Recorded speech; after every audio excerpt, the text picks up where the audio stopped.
The Black Cave Tragedy.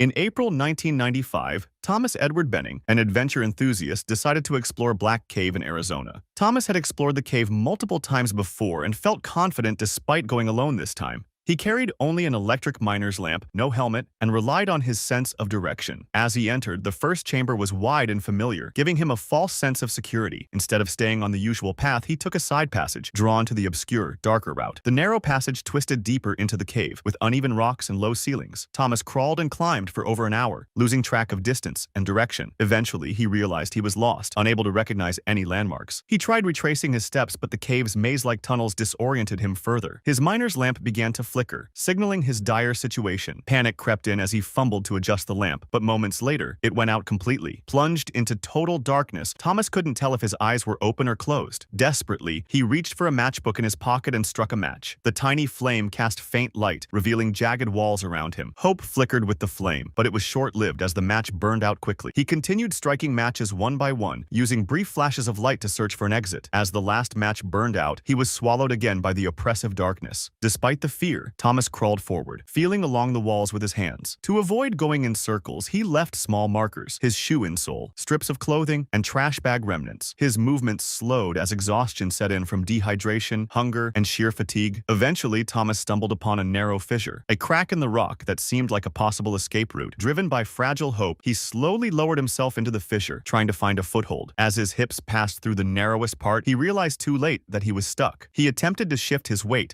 but the jagged rocks pressed tightly against his sides, wedging him in place. Thomas pushed with all his strength, but his weakened arms couldn't lift him back up. Panic surged as he thrashed, trying to free himself, but every movement wedged him deeper into the crevice. His legs were pinned, his body locked in place by the unyielding stone. He clawed at the rocks, leaving scratch marks as evidence of his desperate struggle. His breathing grew shallow, and his voice was too weak to carry beyond the narrow walls. Hours turned into days as Thomas faded in and out of consciousness, trapped and alone. Meanwhile, his wife grew concerned when he didn't return home and contacted the authorities. Search teams were deployed to caves Thomas had explored before, but none knew he'd chosen Black Cave. After days of searching, they finally found his car parked near the cave entrance. Rescue teams entered Black Cave, searching the main pathways but missing the obscure route Thomas had taken. They found his shirt and sunglasses near the entrance, but no other signs of him. Despite extensive searches, they failed to locate any traces deeper inside the cave. After weeks with no success, the official search was called off and Thomas was declared missing. His wife continued to plead with authorities, posting flyers and making public appeals for help. For over a year, the cave kept its secret, hiding Thomas deep within its dark passages. In December 1996, more than 20 months later, 3 cavers, Bill Graff, Elizabeth Robb, and Dale Green, entered Black Cave. They weren't searching for Thomas, just exploring the cave for a mapping project. Taking an unfamiliar route, they stumbled upon a burned matchbook lying in the dirt. Nearby, they found a broken miner's lamp and scattered matchsticks. Curious but unaware of the connection, they continued deeper into the cave. On their return, they decided to explore a narrow side tunnel where the clues had been found. As they crawled through the tight passage, Rob noticed a single shoe lying on the cave floor. Further in, they found a sock, followed by torn strips of fabric and personal items. Then they saw what looked like a bundle of fur. But as Rob approached, she realized the horrifying truth. It was the remains of Thomas Edward Benning, wedged in the narrow fissure where he had died. The group froze in shock, piecing together the tragic story through the scattered clues. Deep scratches on the rock walls told the silent story of Thomas's desperate attempts to escape. They documented the scene, taking photographs for identification and marking the location with reflective tape. Once back on the surface, they reported the discovery to the local sheriff. A recovery operation was organized days later, involving experienced cavers due to the tight spaces. After several challenging trips into the cave, they managed to retrieve Thomas's body. His wallet, still in his pocket, confirmed his identity after nearly 20 months of being lost. The discovery brought bittersweet closure to his wife, who had spent years searching for answers. Lost Creek System Tragedy.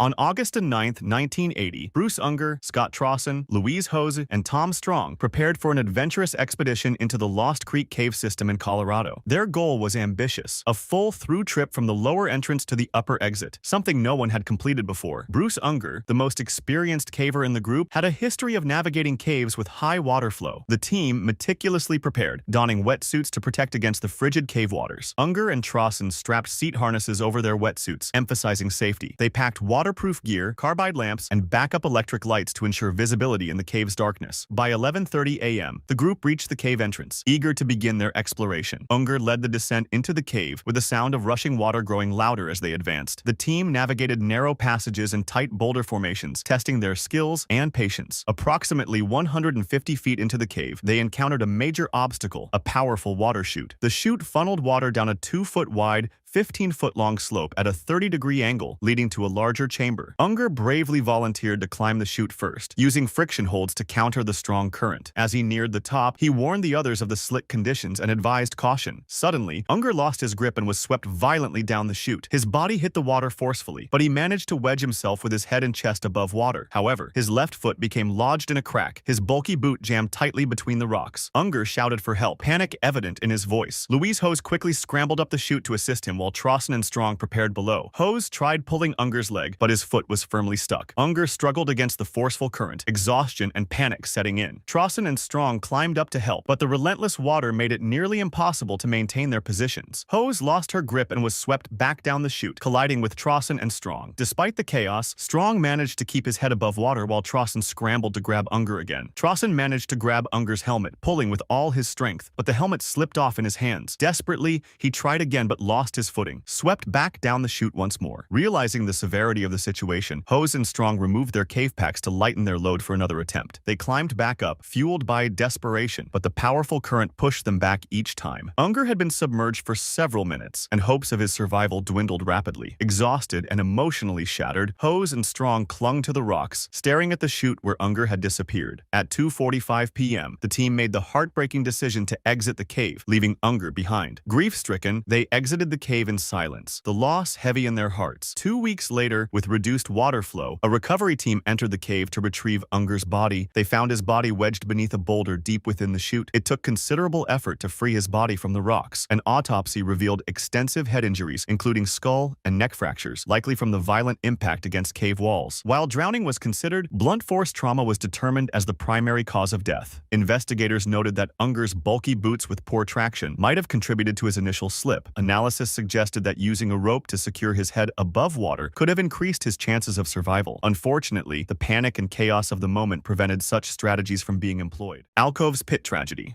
On September 5, 2013, Brett Smith and his friends set out for a day of hunting in the remote backwoods of New Mexico. The landscape was rugged and vast, with stretches of rocky terrain and scattered forests. Neither of them had caving experience or the proper equipment, but they carried only basic supplies and a utility rope. As they trekked, they spotted a jagged pit in the earth, nearly camouflaged by the rough terrain. Brett leaned over the edge, intrigued by the pit's depth and darkness. The hole, known locally as Alcove Pit, was notorious among experienced cavers for its deceptive shape and sharp drops. Despite the warnings, Brett saw it as a challenge rather than a hazard. He made the impulsive decision to descend, brushing off his friends' concerns. Using only their nylon emergency rope, Brett tied it to a nearby tree as an anchor. The rope wasn't designed for climbing, but they assumed it would hold just this once. Brett began his descent, the pit's walls narrowing faster than he expected. He braced himself against the rock, carefully maneuvering downwards. Sweat dripped as he twisted his body to avoid scraping against the jagged rock. Halfway down, the walls closed in sharply, forcing Brett into a tighter space. His foot slipped, sending loose rocks tumbling noisily to the bottom. The echo of the falling rocks sent a chill through him as reality sank in. He called up to his friend, saying he was coming back up, but panic crept into his voice. His fingers trembled as he gripped the rope, his arms burning with exhaustion. Above, his friend frantically searched for a way to help, pacing in distress. He decided to tie the rope to their ATV, hoping to pull Brett up with the vehicle's strength. As the ATV inched forward, Brett felt the rope strain unnaturally beneath him. He shouted to stop, sensing danger, but the rope was already at its limit. A loud snap filled the pit. The rope had given way. In an instant, Brett was in free fall, the rock walls rushing past him. He fell nearly 20 feet, slamming violently onto the jagged rocks below. A sickening thud echoed through the pit, followed by silence. His friend, John, stood frozen at the edge, staring into the abyss. For a moment, he couldn't tell if Brett was alive or dead. His hands shaking, John scrambled to call emergency services. Rescue teams arrived quickly, their flashlights cutting into the darkness. They called Brett's name, but there was no response, only an eerie silence. As they descended, hope faded with every passing minute of stillness. The first responders from James Canyon Rope Rescue reached the bottom. Brett was motionless, his body wedged between jagged rocks. His injuries were severe,